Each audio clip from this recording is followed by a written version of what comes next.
They are sceptical about it, and I think the skepticism comes from a number of quarters. One is the highly successful trader who's traded on sentiment or instinct, gut instinct, who thinks I've made plenty of money, no need to learn another way of analysing the market. Quite right too. Another quarter of criticism, or another area from where you get criticism, is the fundamentalist who thinks this is a better way to run to understand the markets, and sure enough, if they're good at it and make money, then why on earth should they try anything else? There's another sort of a quarter from which there's criticism, and that's the person who's looked at it and not given the time required to be successful using it. They think it is smoke and mirrors nonsense. I think the biggest criticism comes from the person that has had a fleeting or superficial acquaintanceship with charting and hasn't mastered it, and finds it lets them down, and therefore they understandably turn on it and think the thing doesn't work. Whereas, like anything worthwhile and successful, you've got to put a lot of effort into it. It is not, and you mustn't imagine it's something that it isn't. And the sort of imaginings that it's something that it isn't fall into different sorts of things, like that it is a mechanistic way. There are rules to follow whereby you're going to make money. There are no rules. There are rules of construction of charts, but the judgment required is enormous to consistently make money from them. Expecting too much of charts is that you should make money with every pattern, for example, or every trade, is nonsense. What charts do is they throw the odds in your favour if you're trading in line with a trend or a pattern. They get you into the market, get you out of the market, and if you consistently use them over time, you will tend to make money. The odds will be thrown in your favour. But they are not a mechanistic rule for squeezing money from the market.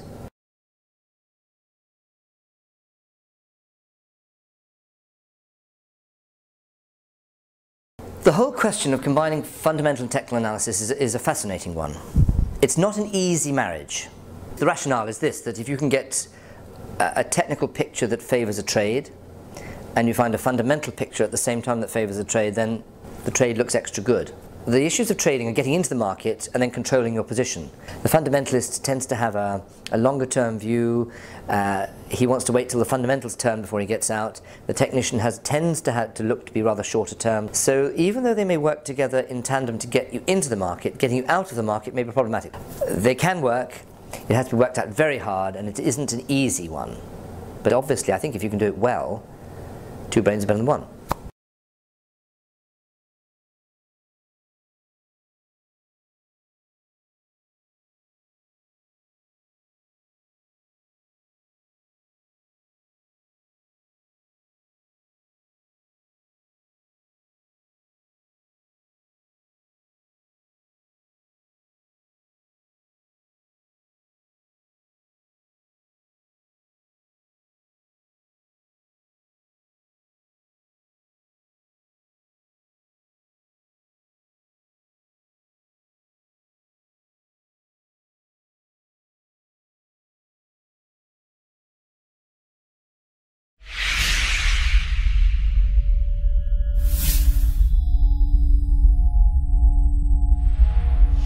Do you use technical analysis in your trading? No, I may do so unconsciously, but I've never done it in the sense of claiming that I know how it should be done, and therefore what I will do as a result. That I certainly don't do. And although I do use a chart service based in Vancouver, which strikes me as quite an intelligent service, institutional investors,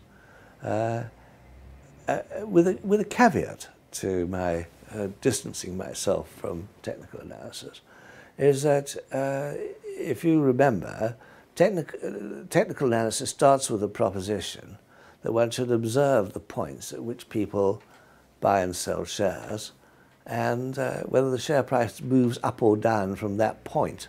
on volume. And that shows, and I think that can be supported as a view, that that is how the market thinks. And so one can see from really a very cursory glance at a share price as to how it's moved on substantial volume, and it's reasonable to reckon or reserve the possibility that the price will continue to move in that direction. History shows to me that they do.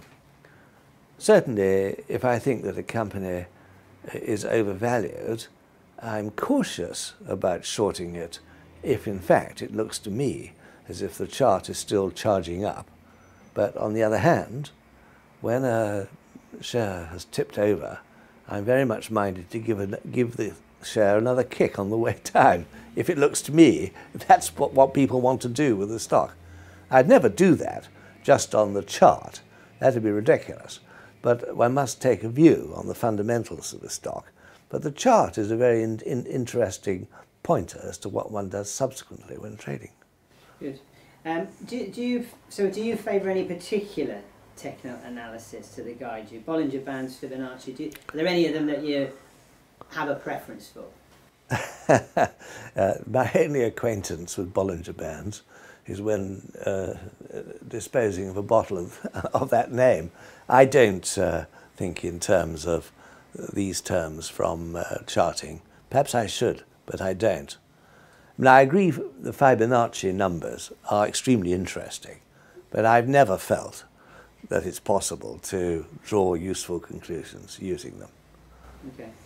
So you have your own rules, basically?